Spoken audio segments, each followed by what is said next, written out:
This is Skopos, the new defending operator in Rainbow Six Siege, and this is Skopos' V10 Pantheon shell, and this is Skopos' other V10 Pantheon shell. That's right, Operation Twin Shells is bringing just that. A defender with two remotely controlled robotic operators called shells. Skopos can only actively control one shell at a time, and if the active shell is ever eliminated from a match, Skopos will have her connection severed and will effectively be killed that round. Just because she has two bodies doesn't mean she's got two lives. But the active shell can do anything an operator can: move, shoot, and use secondary gadgets. And while one shell is active, the other assumes a crouched position and deploys a bulletproof barrier that acts almost exactly like a deployable shield. This means that while the barrier is bulletproof, it's not explosion-proof. So, a well-placed ash charge, Flores drone, or frag grenade can destroy it and clear the way for attackers to eliminate the shell itself. The inactive shell also features a camera that Skopos and her allies can utilize. When Skopos uses the inactive shell's camera, she can switch shells, provided the shell she's currently controlling has room to deploy its barrier. This allows Skopos to effectively teleport between two locations, making her one of the most mobile operators Siege has ever seen. The twin shells are 2-speed, 2-health operators, and, as a general rule, the active shell acts as an operator, while the inactive shell acts as a gadget. So, while eliminating the active shell will take out Skopos for the round, destroying the idle shell just means she'll be gadgetless. Now, both shells are electronic, but the active shell does have some defenses that keep it from showing up on IQ's scanner and protect it from being disabled by an EMP.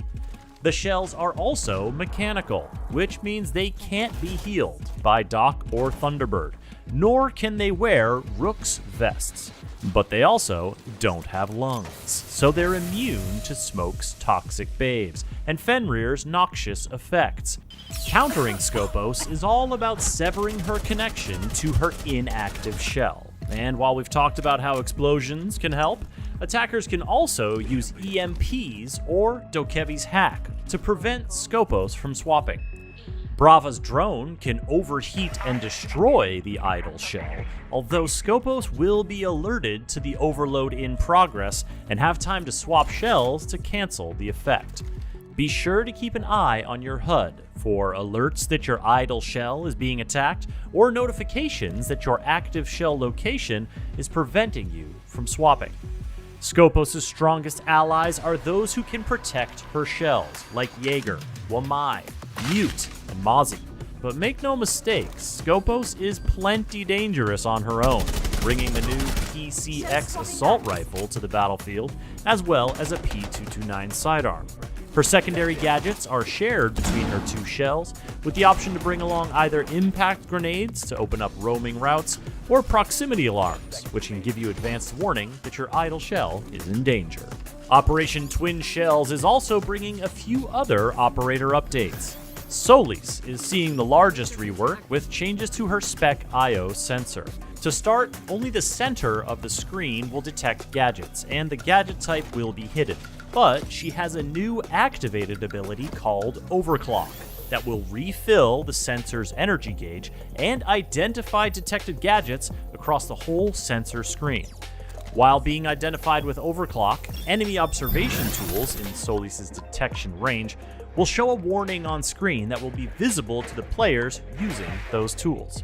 Finally, her Spec IO scan will now last longer and can be accessed with only 25% available energy. Nook is getting a buff to her stealth capabilities. From now on, her gadget's energy consumption won't be time-based, but rather action-based, meaning that as long as you're not moving, you won't consume any energy, and you'll be hidden from cameras as long as you like. Dokebi will now start rounds with 0 charges for her logic bomb hack, and will gain 1 every 45 seconds, up to a maximum of 2 per round. Drones are also getting a universal buff, as they can now deploy a speed boost, making them harder for defenders to hit. Thankfully, you'll have more time for target practice, as you can now enter the shooting range while matchmaking. Operation Twin Shells is bringing double the pleasure, double the threat, thanks to Skopos, who will be available right from the start of the season as part of the Premium Battle Pass, and unlockable 2 weeks later with Renown or R6 credits. For the latest on Rainbow Six Siege, subscribe to this YouTube channel, or visit rainbow6.com.